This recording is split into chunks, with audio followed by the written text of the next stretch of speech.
Okay, welcome to another video. This time I'm going to explain a tuning phrase or wording that either I have been throwing around or also other people have when tuning a car, when doing, for example, idle tuning, boost tuning and other stuff. And that is closed loop and open loop control. And that is very important to distinguish one from another and why it is important to know what both of these do actually.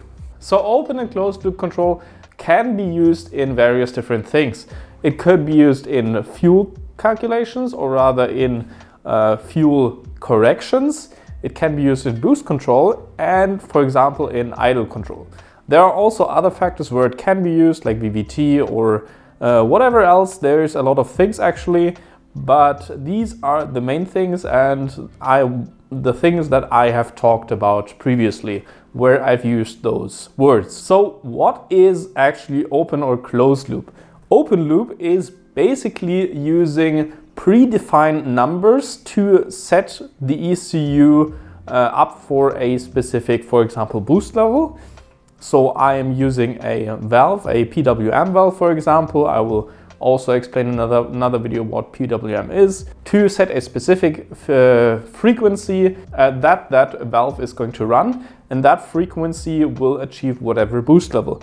Or for example, if I would tune my car by just the VE table, so I would tune fueling with just the VE table and all of the calculations, etc., like for the map sensor, barrel sensor, etc., and I don't have any lambda control that would correct any things that if it was too lean or too rich. So if there's no lambda control active, that would also be open loop. So the ECU has predefined stats where it cannot adjust anything on the fly basically. What is closed loop then? Well, closed loop is something completely different, and it will actually, you give the ECU parameters that it's supposed to hit, and it will try to do that given the what circumstances you give it. So depending on what correction factors it can actually apply. For example, on fueling, that would be if you are, have a great time.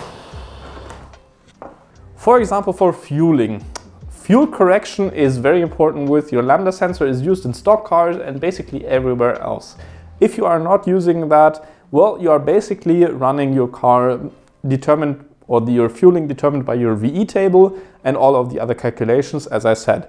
But you can now give the ECU the possibility to change your VE table, or basically the fueling, according to your target AFR table. So it looks at that RPM at that specific throttle position or map.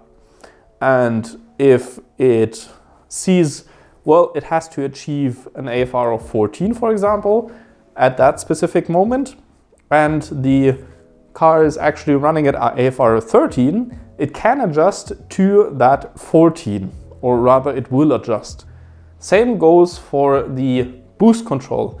In closed loop boost control, you are not giving the valve that you are using for your boost control a predefined frequency, but you are actually giving the ECU boost values that it should hit. For example, if you wanted to hit 14 psi at 5000 RPM when at full throttle, the ECU will try to target that and hit that.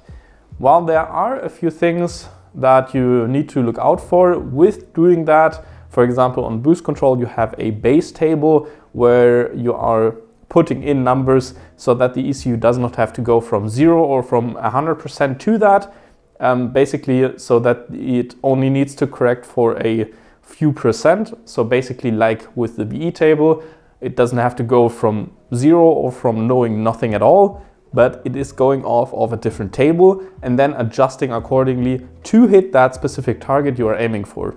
Then I am talking about why you may not be able to use or want to use closed loop fuel control or closed loop control in general, is because some ECUs are just not fast enough to use that reliably. For example, on Speeduino, the idle or boost closed loop is a little finicky and doesn't really work that well. So it can be problematic that it will have like boost spikes before it regulates into the correct boost pressure, and then the idle will go up and down, etc. So it will have fluctuations, and that you can also tune out by adjusting the PID values.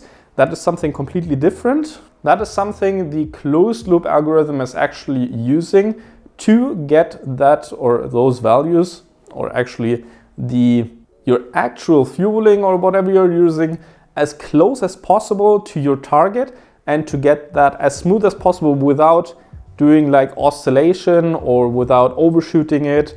And PID really helps with that, and proper PID tuning can be really difficult, especially if your ECU is maybe not the fastest. I will link a video in the description that explains PID a lot better than I can, because I'm not really good at explaining that, but it is important for that, and it is pretty finicky. But for example, the values determine how high the boost or how fast the algorithm will actually respond to changes and to the difference that it actually has from the actual reading to the desired reading, and it will adjust accordingly, and the different P, I and D values are defining in what manner the ECU will adjust to that. I hope I could explain this to you relatively well. If you have any questions, let me know down in the comments below. And if you still don't understand, also let me know, please, because I'm not exactly sure if you could understand by what I meant. I will also do some closed loop stuff in the future, maybe also with Speeduino if I can get it working properly, but I'm not sure about that yet, as I'm mostly using open loop control. That's it from me. I wish you a nice day, and goodbye.